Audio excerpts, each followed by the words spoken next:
Amtrak has a friend in the White House. This is the Focus Group.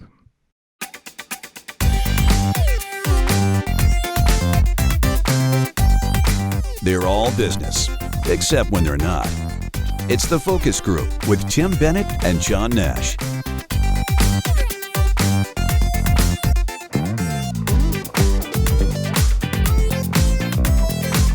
Hey, welcome to the Focus Group. John Nash here with my good friend and co-host Tim Bennett. Find us here on Wednesdays and check out our Tuesday podcast, TFG Unbuttoned. All of it's available at focusgroupradio.com. You'll learn about us there as well. And, of course, our sponsors and partners. Subscribe, like, and rate. That's what we used to always say. Subscribe, like, and rate. I don't know what that does, but... SLR. Subscribe, like, and rate. So, sad news from last week. I was very saddened to see that Olympia Dukakis, an actress who I love, passed away. I believe it was at 89.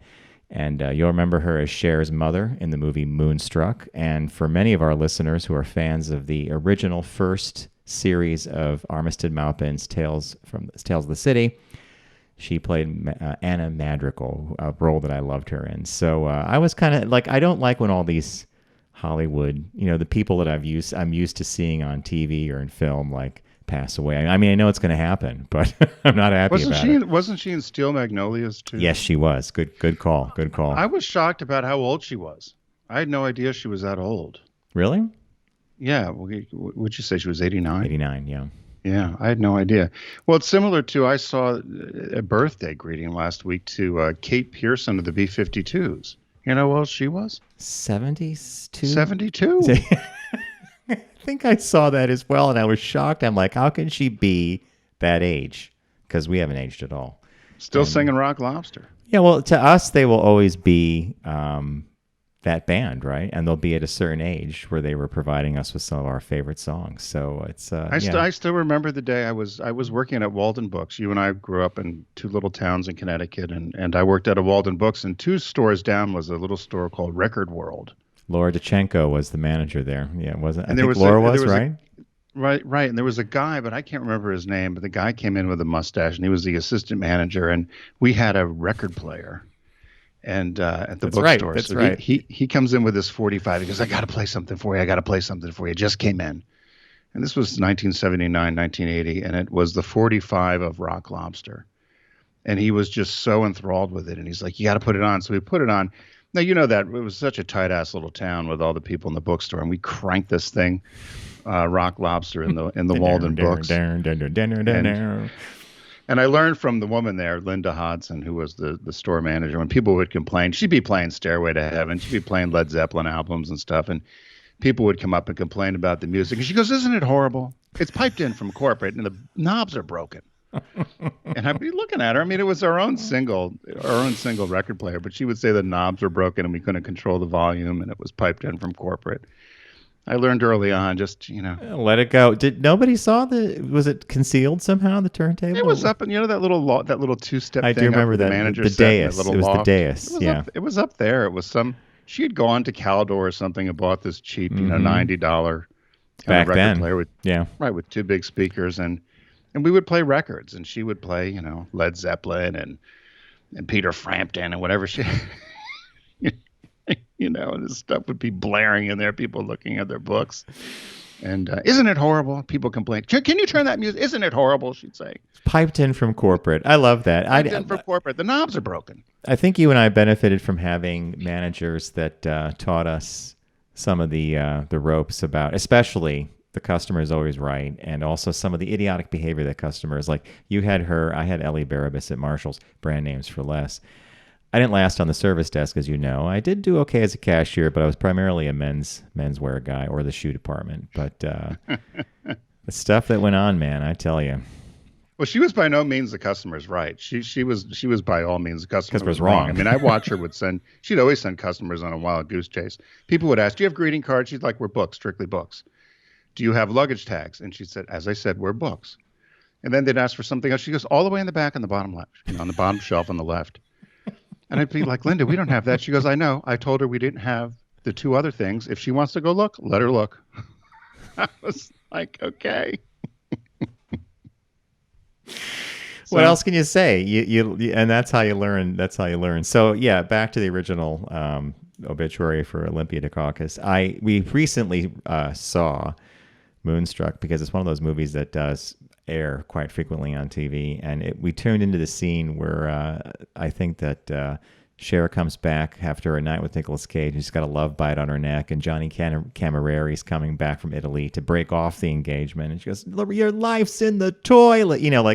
She really exemplified that. And thanks for bringing up Steel Magnolias, because she played quite the elegant and refined Southern lady, the widower who would go to the salon. Just so goodbye to old Hollywood, right? Yeah, too bad. I mean, I always liked her, and she wasn't she was the first cousin to Mike Dukakis, who ran for president. His failed attempt to run for president when he went around in the tank. That's I was just going to say. What actually sank that was that photo op of him with a little helmet in the tank, right? I mean, it's funny how these things go, right? Which is amazing considering what we elected before. It was the same with Howard Dean. Got in trouble for the scream. Just screaming after a victory thing, right? Or Gary Hart that was found in a boat with a woman in a bikini that said monkey business. I mean, think about what derailed these other probably very capable politicians, and what we excuse now as behavior. So what a certain percentage of the American population who vote excuses. Apparently they're since he was chosen by the man above to lead us all, and there is a rumor going around that he's going to be back in the White House by September, maybe. Who? The former guy, because of all these crazy dumb recounts that are going on, which are yeah. So there is something floating around that don't worry, he's going to be back. Yeah. Mm-hmm. Anyway, on that happy note, what caught your eye? Here's what Tim and John found. It's crazy. Our friends in Italy. I saw this story pop up and I laughed because as you know. Philadelphia probably works an awful lot like the Italians, and in terms of their government. So this headline was: Italian man paid for 15 years despite never showing up for work. This is a big by the thing way, in that's not his Philadelphia office, city is it? Is that his No, office? I found an office. You just found this dirty, desiccated. Okay. Yeah, if you're watching online, if you're watching on our YouTube feed, I found a picture of an office that looks somewhat abandoned, I guess. He worked in a hospital, and they had a picture of a hospital bed, which I thought was kind of boring. So I went and looked for another picture. It looked like somebody had just kind of left, and it just, the office stayed dead. So, but there was lots of talk always in Philadelphia of these people that are no-show employees. And apparently Philadelphia is riddled with them. You could get some of these patronage jobs and just never show up and get a paycheck. I got to get one of these. So this story here was last week. It says Italian man paid 15 years despite never showing up for work. He was called the king of absentees. So he was a hospital worker in Italy in a hospital in the city of Catanzaro, and he started work in 2005 supposedly, and he worked at the hospital there. They said as a civil servant. And he was 67 years old. He started working 15 years ago, 2005. And then he just stopped showing up for work. He got in a fight with his manager and then threatened the manager for filing a disciplinary report against him. That manager ended up retiring. And then the worker kind of fell through the cracks when a new manager came in and never really checked attendance. And so HR never really paid attention. And this guy was just on the books and just kept getting paid to the tune of $647,000 a year over the last 15 years. Okay.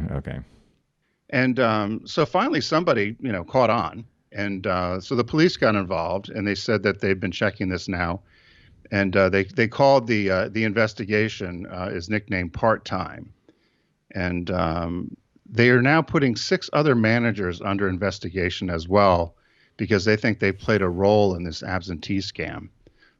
So what I think may have happened is my guess is that these other managers may have also been getting a cut, right? So they don't say anything about this. They know this guy's getting the pay, and maybe he was paying them off too. That hey, we'll rook the system, because why would they put these other 6 managers under investigation? They must have all been getting a cut. You come in, you punch your card, and and the pay comes in. So I thought that one was kind of funny. Can you imagine though not paying attention? I don't know that this would ever fly in a modern hospital, especially in the U.S., where everything is cost, cost, cost. You know, to find like a money pit like this with no human being attached to it, this would be, yeah. Well, when you look at payroll and budgets, we're budgeting X amount for employees, and somebody must say, where's that 30,000, 40,000, whatever it is a year, right? Where's that? I don't know. Where's that going? So somebody covered it up. And then another little story that I thought was interesting, because I thought they did this already, but then when I read it, I realized that they did not. They sold actual wedding bands for same-sex couples. But Tiffany, the famous jeweler, is now selling men's engagement rings for the first time. So they announced this past Friday, that they're going to debut the first ever men's engagement ring. And they want to tap into what they say is going to be a new market for high-end jewelry amid the rise of same-sex marriages globally, and also for gender fluid fashion trend. So these are diamonds, which are a emerald cut, centered cut diamond, which go up to 5 carats. It's pretty big, I think. Yeah, I think so. And they're going to be named after the founder, the Charles Louis Tiffany. So that's going to be the brand, or that's going to be the name that they call this line of jewelry. And Tiffany is now owned by LVMH. I didn't realize that they've been purchased by them, which is a large French conglomerate, Louis Vuitton. And they purchased Tiffany for $15.8 billion. Yeah, and I don't know if you know the backstory. That was the deal was supposed to happen towards the beginning of the event in 2020, and they tried to back out. They did? Yeah, but Tiffany held them to the contract and forced them to have the deal go through, which I thought was kind of interesting. But yeah, that was going to be a victim of the event. Wow. So they said Tiffany first introduced the first solitaire diamond engagement ring for women in 1886. And they're hoping that this now line of rings for men, which is a departure from the traditional wedding band, will also now for men as an engagement ring, will add to their $4 billion jewelry business, which they currently do just for women. And it's available online everywhere and will be available in stores globally next month. They'll start being available in select stores globally. But would you wear an engagement ring? No, I had to be coerced into wearing a wedding band. Right. Just so you know. I mean, I wasn't like keen on the idea. Being someone who uses their hands a lot in graphic design and stuff, I was never used to the idea of jewelry. I'm used to it now. But the idea of I wouldn't. And you're showing a picture of it. I just always thought diamonds on guys were always kind of tacky. I guess, is that the word? I don't know. I mean, it doesn't look tacky. But I don't think it looks tacky. But would you ever wear a diamond? I don't know if you wear a diamond. I certainly wouldn't. No. I'm just going to answer unequivocally no. It just doesn't. Yeah. I think a plain metal band would be far more appealing to me than the diamond would. The stone. Yeah. We know people who would wear them though, and happily rush certainly out and get them. Right. So I'm not going to. I'm not going to poo-poo it. Yeah. So get your Tiffany engagement ring along with your wedding band as well, for men and women, and now same-sex couples. Yeah. So what caught your eye? So mine's a little different. Headline reads, haunting photos reveal a massive abandoned town of Disney-esque castles. So if you happen to not be watching on YouTube, I put up a picture of just row upon row of these McMansions, which look like mini chalets or chateaus with little, like castle type things and little pointed roofs. I mean, and it's just row after row of them. So what was supposed to be a luxurious urban development for wealthy foreigners has become an eerie, half-finished ghost town in Turkey. Over the past several centuries, European monarchies' power and influence over their respective countries' politics may have dwindled, but their stately chateaux, castles, and palaces have endured. And there's something about those dwellings that appealed to the people that wanted to develop this area, and they're called the Yurdalan brothers, Turkish real estate entrepreneurs, and they built a sprawling village dubbed Burj al-Babas, complete with 732 mini castles near the Black Sea. They're very eerie looking. It's kind of weird to have all these. They're all identical and they're all lined up. It's like a toy thing.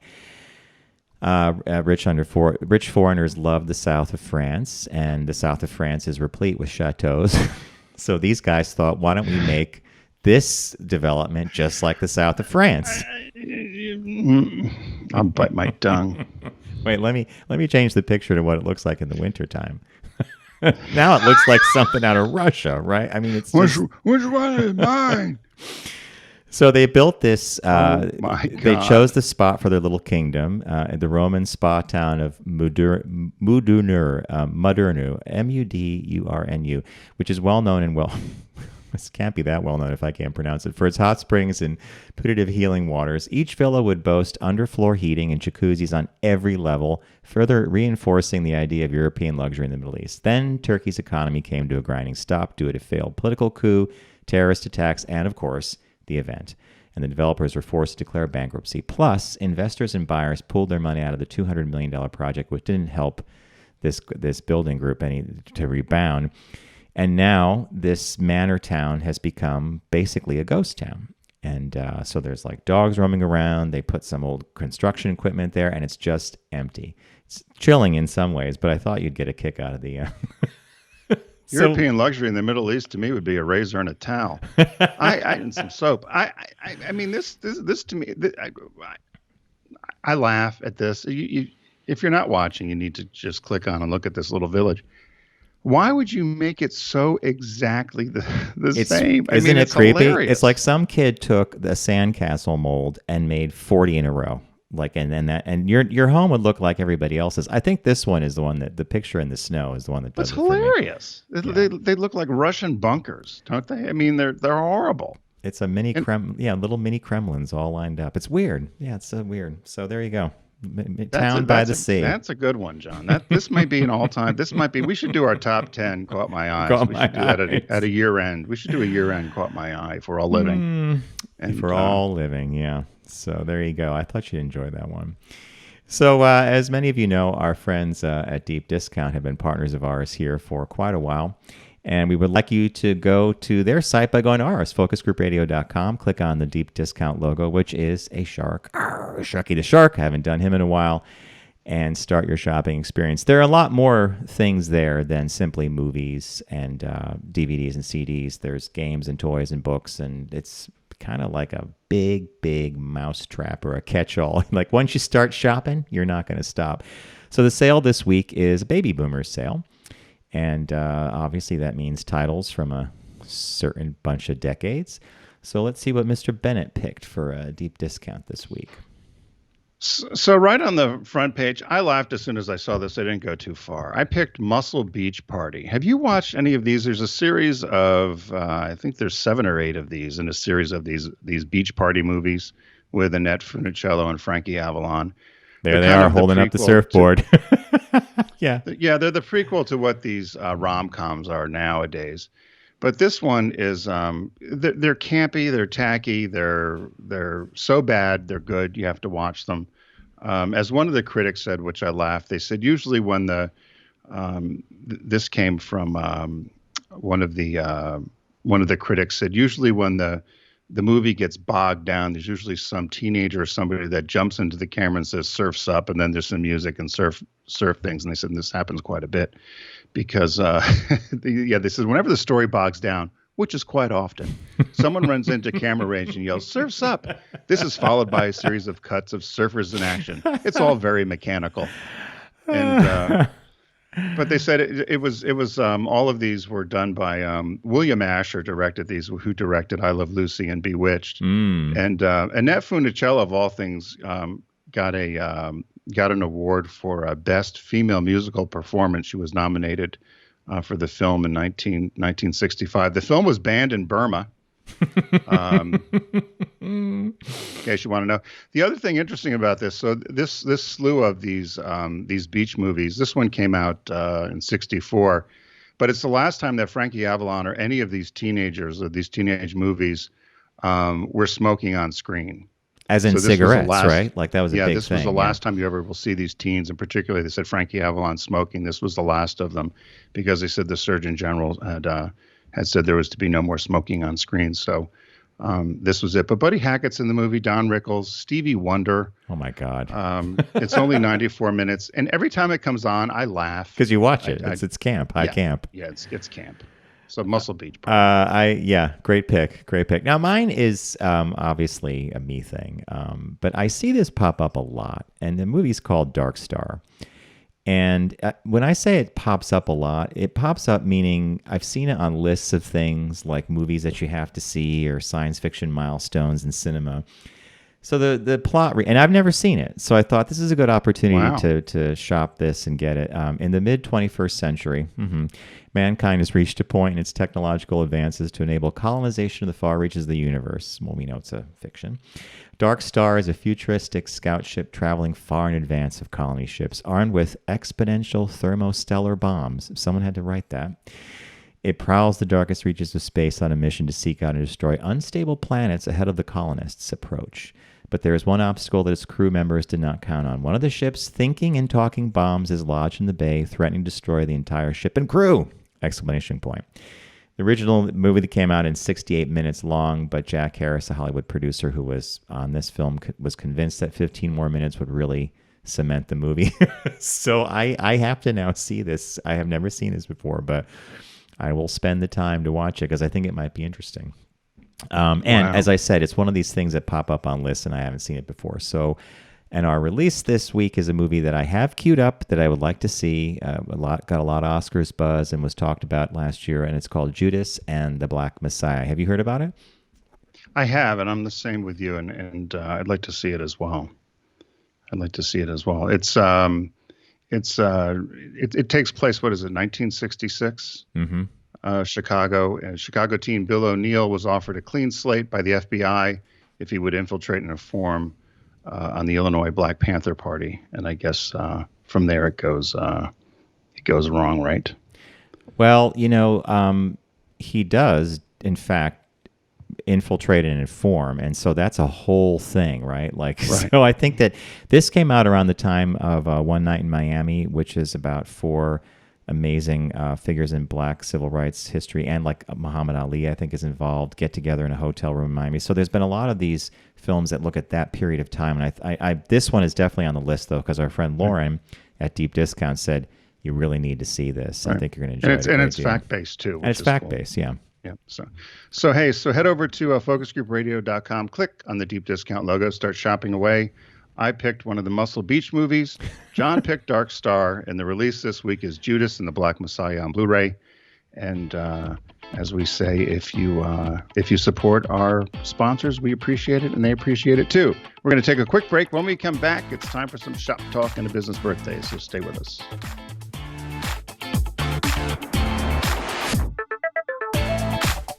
You're listening to The Focus Group with Tim and John. Learn more at focusgroupradio.com.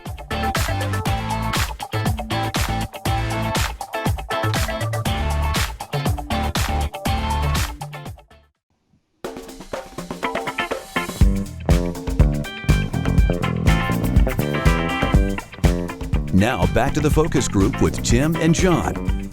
Available pretty much everywhere.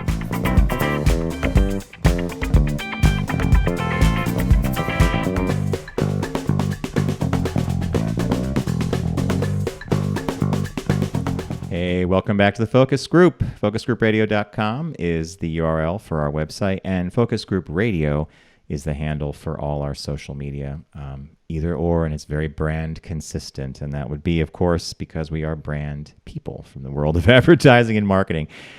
All right, so here we are, second half of the show. We're going to have a business birthday, and we are going to have a shop talk coming up, and that's about Amtrak and perhaps a renaissance in Amtrak's future because of the man in the White House, namely Mr. Joe Biden, who has been a frequent rail traveler most of his senatorial career, I think. But before then, a favorite of the show, the business birthday. Everyone does celebrity birthday greetings, but the Focus Group is the only show in the universe that celebrates business birthdays. So our business birthday today, I like this one. John B Stetson. The B's for Batterson. Must have been a family name. Yeah. He's a hatter. John's showing a portrait of him. He was a hatter. You'd think he would have a picture of himself in a hat, wouldn't you? I liked this portrait a great deal, actually, and I was glad that he wasn't wearing a hat. I think that's good to show his product next to him, but I liked this portrait. Yeah. Okay, so yeah, so as we say, John Stetson, born May 5th, 1830, died February 18th, 1906, at 75, was an American hatter, which is a hat manufacturer, and the inventor of the cowboy hat. So he founded the John B Stetson Company, and commonly referred to, and all of his hats were commonly referred to as Stetsons because he had his name in them, and gold embossed in the band. And so everybody just referred to his hats as Stetsons. He was born in New Jersey, was the eighth of 12 children. His father was also a hatter. I guess his mother was a batter. I don't know. What was his mother? Just as you said that, I'm glad I don't mean to joke, but his mother was a hatter, or the father. Mother was a hatter, father was a batter. As a youth, he worked with his dad until he was diagnosed with tuberculosis, and the father predicted he only had a short time to live. So this is interesting. So he gave up everything, and he decided he was going to leave the hat business, and he wanted to go explore the American West because he felt if he was going to die, he would never be able to see anything beyond where he was living. In New Jersey, he wanted to go out and explore the American West, so he headed on out there, and they said he met drovers, bullwhackers, and cowboys. And so he went out there, and he noticed while he was out just kind of wandering around the West, he met a bunch of what he said, he took a critical eye to the people out there wearing flea-infested coonskin caps, and which were worn by many of the gold seekers. And he wondered whether the fur felt that he was using to make hats back east would work out there because they were lightweight and the all-weather conditions would be suitable out west. So he came back home to Philadelphia and started playing around and decided to create these hats that he thought would work well out west. The other thing that was taking place out there, and I actually thought this would be funny, I never heard about this, and I don't think we've ever really seen it in any movies when they do any stories about the plains or the West, is he said many people out there were wearing coonskin caps, straw hats, wool derbies, or sea captain hats. He said a lot of people wore sea captain hats. You mean like a skipper cat? Like what I'm thinking of, like a sea captain, right? Not like an admiral or British thing, but like a hat, like a sailor hat. Yeah, like you would see with the little brim and the white thing. Yeah, exactly. Like, from Maine or something, right? So because he says that's what they knew, that's what they had. So people would leave the East and they would wear these hats. So I think it would be funny to see somebody out, riding a horse or out on the range with a sea captain hat. So and then he said in these, obviously the coonskin caps and stuff. So he decided to make what he called, and what was nicknamed the Boss of the Plains, was this hat that he invented, and he brought them out. He then ended up bringing them out west after he made what he'd called the Boss of the Plains hat, which as we know now as the Stetson cowboy hat. And so he offered them to the people out there. They were waterproof. They were made of felt. They were lightweight. They were durable. And they had a wide brim to protect everybody from the sun. And so he sold them to the people with these all of these benefits. It said it kept the sun out of your eyes and off your neck, so it acted like an umbrella. It gave you a bucket or the crown of the hat to water your horse, and a cup, the brim of the hat, for water yourself. It made a hell of a fan, which you needed sometimes for a fire, and more often to shunt the cows in a particular direction. And they said, again, before this, people were just wearing hats or carryovers of whatever they had from previous vocations. So the hat achieved such popularity that it became the Boss of the Plains, and it was known as the first real cowboy hat. He also developed another one that we know of. So the first one just had a rounded top. Yeah, I was going to ask you about that. Okay. And the ones that we know of now, which are more popular, is called the Carlsbad model, which has the crown or the crease in the middle, down the middle. So the hat soon became ubiquitous, and everybody wore them out west. And of course, all the, whether it was Buffalo Bill Cody or Calamity Jane, Will Rogers, Annie Oakley, they name all these Lone Ranger, so forth, all wore these cowboy hats. He also made them for law enforcement departments such as the Texas Rangers, the National Park Service wore them, the U.S. Cavalry, and many presidents. So he opened this factory in Philadelphia, and he had trouble finding help. He said the problem is everybody wore hats back then, and he said there was a real issue where people would just kind of float around to go to a different employer just to make more money. So unlike other employers, he decided to offer benefits to entice his workers to stay, which was very novel at the time. So he made sure his employees had a clean place to work, a safe place to work, and he built a hospital and a park and housing for his 5,000 employees. They said this was a very unusual move for him to do this in Philadelphia So he had this complex of 25 buildings on 9 acres in the city of Philadelphia, where his 5,400 employees would work, and they put out 3.3 million hats. And right before he died, he decided to start giving away his money and donating it.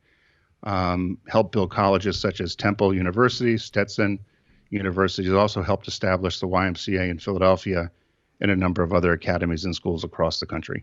He gave most of his wealth away. When he died, he's buried in Philadelphia.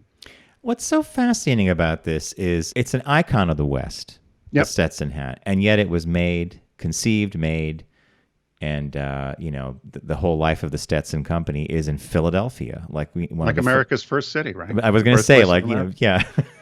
And go back for a second to one thing. I never knew that the reason the hat had that like dimple at the top was so that you could actually have a horse drink out of it, and then the brim was so you would drink out of it, right? You could literally dip it in the water. Yeah, that's what he said. That's how people use them. So he decided, after working, and I obviously did a Cliff Notes version, but he spent a lot of time with these guys out west and asked them what they needed in a hat and what they would like. And so that's how he developed these hats, and waterproof, lightweight, weatherproof, and what could be the most utility that they could have in a hat, and that's how he developed it. We would have gotten along well with him because of his bent for research. Because he went out in the field and did qualitative research, right? He asked questions. Yeah. What do you want? Well, I want my horse to drink out of the hat. Okay, I'll note that. Well, I need something to wave the fire. It's hot. I need something to cool myself off. I mean, when you think about it, right? And I do love the story for that reason. I mean, it really is, when you think about such an iconic American thing, similar to Levi's jeans, right? I mean, it's the same sort of thing. Same story. Such an iconic. When anyone thinks of the United States, they always show someone with a cowboy hat, right? And jeans. Yeah. Yeah. So, but you're right. I laughed about the same thing you did. You picked up on the same thing I did. I thought, here's this most iconic of things that to this day we still associate. I don't know anybody out east that wears a cowboy hat. Do you? Nope. But you and I just did a gig in Colorado, and you and I are the only two without cowboy hats. It's true. Everybody else had a Stetson. We're like, what about yours? Well, we left ours back east at the Stetson. So I was wondering, do you think you and I, if we had done more work, would we have had to get a cowboy hat? Probably. Would you have gotten one? No, I'm not I don't know how I would look in a cowboy hat. Some people wear them with a lot of confidence and with ease. I'm not sure that I would have worn mine with confidence or ease. Let's put it that way. The girls looked good in them. They did. They look really great in them. That was their thing, right? Their cowboy hats. Boss of the plains. What was the other thing? What was the wire? What was the barbed wire thing? It was the boss of the plains and something that tamed the West. Devil's rope. Devil's rope. The devil's boss of the rope. plains and devil's rope. It didn't tame. It didn't win the West. It tamed the West. That's what she said. Yeah. Okay. So. Hey, we want to welcome back a new partner of ours, and that would be Manscaped. You might have met them last week when we launched the campaign with them off. But grooming done right for below the belt. I think that's the nice way of saying it. In fact, it's a very smart way, and it's an incredible package. Tim and I were given the perfect package, which included the lawnmower, which is a grooming product. Some great, and you like the smell of I don't want to call it, is it aftershave product? I guess it's kind of like an aftershave for a different part of your body. It's ball deodorant, John. Aftershave product. What are you talking about? Speaking of taming the West. Well, the boys. By the way, I really, really have enjoyed this product, and I've used it, and I'm very, very happy with it. And I said last week that if you are a cyclist or you have to wear any kind of compression clothing, this is just like a godsend because it cleans up that area and makes it chafe-free. You can order now. Go to manscaped.com and get 20% off and free shipping with the code TFG, which stands for the focus group. And that's at manscaped.com. Now, you had a little story from one of our listeners actually ordered last One of our week. listeners, Brian, contacted us, and he was excited that Manscaped had come on board because he's a cancer survivor, particularly testicular cancer survivor. And apparently in the month of April, although we just missed it because now we're a few days into May, but during the month of April, he said Manscaped had a promotion or had done some support for testicular cancer. And so he was very excited about the fact that they had teamed up with us. So he had bought the perfect package that you had recommended. and actually suggested a couple of ideas that we'll talk to offline and talk with Lori and Will about some ideas that he had about how we could team up and do some things around testicular cancer and Manscaped and us, which I think makes a lot of sense. But I was talking with Richard and also a couple of our other friends about Manscaped because they had heard the show. And one thing that nobody has thought about is, we laughed about this. It was similar to when you and I were in P-Town where the women had yelled at each other, "Don't use the cooch soap on your face." And people that do, people that trim their beard or trim their face hair and then also trim down below the belt, you don't want to do that, right? You don't want to mix the two things up. Yeah, I'm gonna tell you that the Manscaped product is significantly different. It's designed for that area of your body. There's a little LED light built in that could not have made trimming easier. It's just a different blade system. It's it's easy to clean. It's waterproof. So yeah, I would say that from a grooming point of view, if you have a goatee or a beard, anything you're using on your face is not necessarily what you want to use down there. And I would pick up any of the packages available at Manscaped. And again, you get 20% off and free shipping with the code from us here at the Focus Group, TFG. And again, that's manscaped.com.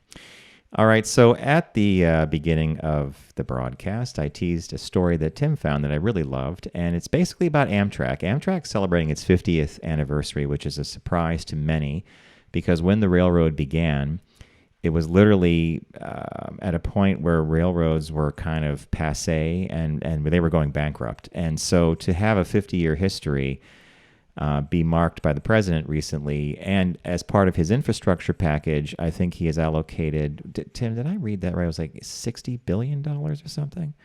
$80 billion over the next several years. Yeah, and it was going to be in terms of investment in new locomotives, rolling stock, which are the cars, track repair, a whole bunch of stuff. So this was a really cool article. And for many, many, many years, Tim would take Amtrak to New York City for our Saturday shows, which used to be out of the Sirius Satellite Radio Studios up in the McGraw-Hill building on 6th Avenue. And is it fair to say that it was sort of like a scratch-off lottery ticket? You never really know. Maybe you'll win $1, maybe you'll win 1,000. Rock Center. Well, Saturday, because of the trains on Saturday. You mean when we didn't hit a refrigerator or a deer or something? Yeah. There's a couple of things. I think, I don't know if you saw Biden's speech. He gave a speech in Philadelphia at 30th Street Station, which, the 30th Street Station in Philadelphia is magnificent. It's a gorgeous station, and they did a good job with it, yeah. And even the one in Newark, honestly, is quite nice. The old train station in Manhattan, they had torn down, but now the new one, which is now the Moynihan Station, very modern and very cool. I don't know if you've been in the new one yet. It's very nice. No. And Union Station in D.C. is nice, but I always say to people, the people who think they should fly between D.C. and New York or D.C. and Philly or D.C. and Boston are crazy. The best way to get, if you're going to do business or travel between Boston and D.C. or particularly New York, Philly, Baltimore, D.C. is by train, because you can get there last minute, you can jump on the train and go, and it's comfortable and it's relaxing and there's plenty of leg room versus these planes that can sit on the tarmac forever. Mm-hmm. And you and I both know people from Volkswagen that would insist on flying from Dulles to New York, and end up it would take them 6 hours. Whereas they could have just gone to Union Station, jumped on the train, and been there in 2.5 hours. So I don't know why anybody on the East Coast would waste their time driving or flying that Northeast corridor. And so Biden used to take it every day, as he noted there. They called him Amtrak Joe. He used to leave and spend every night as he could with his family and kids to leave Union Station and get up to Wilmington, Delaware, and take the train every day.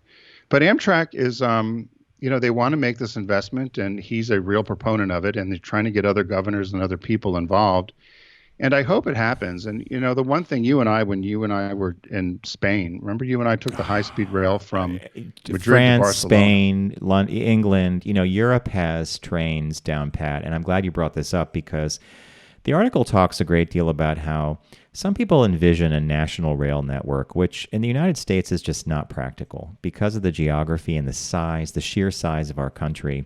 It's very hard to say, Let's take what Spain did and do it across the entire U.S. It's not the same thing. For example, the country of France is about the size of Texas. So they could have a rail network like that because that's the whole country. But I agree with you, Tim. I remember when we sat down, the bing, bing, bing, the door closed, and the thing left at the precise second, and it slipped right out of that station, and soon we were flying by incredible farmland. I mean, the windows were huge. It was a really great trip. We went from Madrid to Barcelona, right? Right. The guy in the Armani suit.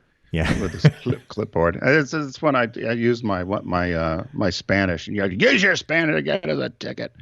When we landed there, remember we were early. I don't know how it got us on the train. We got on it, but it was funny. But but I disagree a little bit because with what you're saying about a national rail network, and what the article said about the rail system, because I do think we could have a high-speed rail from Philadelphia to Pittsburgh. I do think there could be one from Dallas to Houston, or Dallas to Austin, or from Chicago to New York, or from New York to Montreal, or San Francisco to L.A. But you're right. I mean, those are, can you do one from L.A. to New York? Probably not. But when I would go to Japan, it was the same sort of thing. You'd get on these bullet trains.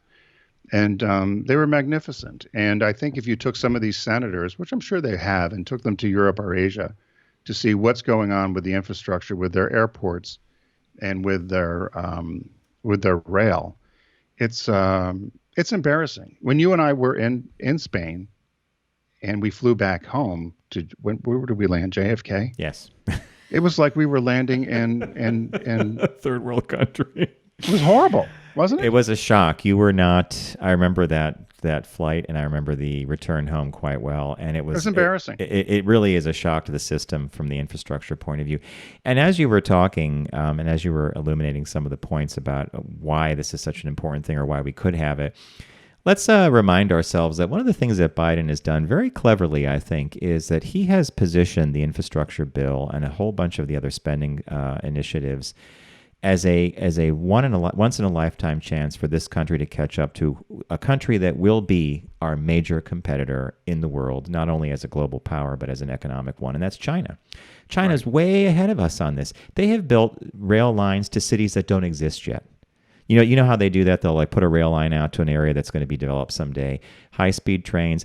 In Amtrak's favor, this was a surprise to me. They're rolling out the replacements for the Acela trains, the Acela engines, and I guess the cars as well, the rolling stock, this year. And there are going to be more of them than they had before. So there's going to be more frequent transport by Acela, which goes up to 100 and I want to say it was like 168 something miles an hour. It could even go faster once they get the tracks fixed. But I think this is and I agree with Tim. I think it's a really cool thing. I prefer the train if I can take it. It's easier. It's civilized. Usually, I mean, we had our Saturday. I'm going to use the word debacles. What's your debacles? Yeah, we've had our debacles with the railroad, but on par. It's an enjoyable thing. Where'd you get debacle from, by the way? I have no idea. I've said it like that. I laughed at that one. You said that one day back in Sirius, and I went, there's this app called How'd You Say It? And I clicked it, and I thought, maybe I've been saying it wrong. No, you've been nothing that saying says it right. debacle. I don't know where the hell you got that from. Here, I'm putting up a picture now of one of the Amtrak cars out west, and it's one of the observation cars. And this, again, is something I would love to do. And the representative from Amtrak said there are many ways of taking road trips across the U.S., but you end up seeing the same thing over, mini malls, gas stations, and, the highway. Take a rail train. I think you go from Chicago through the Rockies to like L.A. or San Fran, right? Do you want to do this? I would love it. Yeah, because my friend Roger now is the head of marketing at Amtrak, and I haven't pulled the trigger yet. I would do it. Now, so what you have to do, though, I watched a video of this, and I just kind of giggled. It might be a fun focus group trip for the summer, and maybe we bring some people with us. But I should send you the video. So two other people have done it. You leave New York City, and you end up switching trains somewhere in Milwaukee. Okay, Wisconsin, okay. And then you get on one of these things which is showing here with the big windows. And you clickety-clack at about 25 miles per hour. You got to go through a couple of these little places and wait for the freight trains. And then you eventually get moving. And then you have to click off in the Rocky Mountains. They change some things. But I was laughing about the showers. So there's you can get yourself a private shower or a group shower. And I was just thinking of you about what kind of accommodation I would have to get Mr. John Nash for him to be comfortable and to get out and get his newspaper and this little, they show them stopping in these little towns to get something to eat. And I'm just laughing because I could see you now. So, can I get the salad? We got a pretzel and a fried fritter. And, so they show them stopping in these little towns to eat. And I was just thinking this could be quite the trip for Mr. Nash. But the showers were hilarious. They were showing these guys trying to shower up in these things and shave, and it might be a fun trip. It took them, it's about 10 days. That's what I thought. Yeah, 7 to 10. Get to Seattle. Yeah. Okay, then you got to get back. But I would be amenable to it because I doubt you would do this twice in your life. This is one of those things you probably do, and you remember it forever. Maybe because of the shower. Maybe because of other things. Our friend Doug, he had a friend who did it. He would never fly because he was a heavy smoker. So he would do the train so he could stop and smoke. Okay. Can you imagine flying? He would only go cross country by train so he could smoke. Get out and smoke. All aboard! The cigarette butt goes out. I can't. But really? I'll ask. Maybe I'll see if we can get ourselves some tickets on this train going west. Well, we want to go west or east. You mean from? Well, you fly out and then come home. Fly out and come home would be fun. I could do that. Yeah. Maybe that might be better. Yeah, and then we'd have video. We could make this. We could do a show on the rails. On the rails. It goes off the rails, but it's on the rails. But you know what I mean. Yeah. No, that could be. Well, yeah. I'll look into it then and see what would make sense. But it's a northern route. You go through Montana. Okay. You go through Idaho. The Rockies. Yeah. I think it'd be really. You're not scaring me. The showers haven't scared me either. All right, I'll see if you want to do it. Okay, I'm on board. All right. Well, we're looking for them to sponsor us too. We have been for some time. They seem to pick odd people to sponsor. I'll just say that. You and I actually use the product. I'll bite my tongue again. Yeah. So hey, everybody, thanks for joining us here on the Focus Group. We appreciate you joining us each week. Be sure to go to focusgroupradio.com to find out all about us and also our podcast, which is TFG Unbuttoned, which is released every Tuesday. And of course, you could find all of our shows and all of our media housed, both video and audio, at focusgroupradio.com. Thanks to our friends at Deep Discount. You'll find their link there on our website, and also Manscaped, which has a special promotion right now. You get free shipping plus 20% off. Use the code TFG when you go to manscaped.com. Everybody have a great week. We'll see you on Tuesday on TFG Unbuttoned.